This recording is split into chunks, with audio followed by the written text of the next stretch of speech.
மாற்று சொந்தங்களே, நான் தான் ஒரு சுத்தமான காற்றுக்காரன். மழை பெய்ய நான் தான் காரணம்.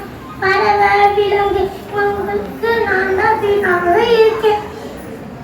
இத சின்ன பிள்ளைங்களுக்கு என்ன விளையாடி இதற்காக சாப்பிட காய் பழம் எல்லாம் நல்லா கொடுக்கிறேன்.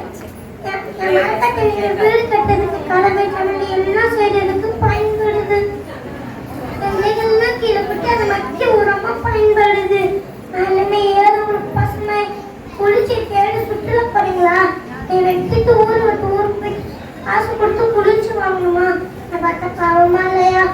ஏதாவது நினைக்காம வீட்டுக்கு ஒரு மரம் வளரணும். பசுமையா ஆக்குங்க. மரம் வளர்ப்போம், பசுமையை காண்போம். நன்றி.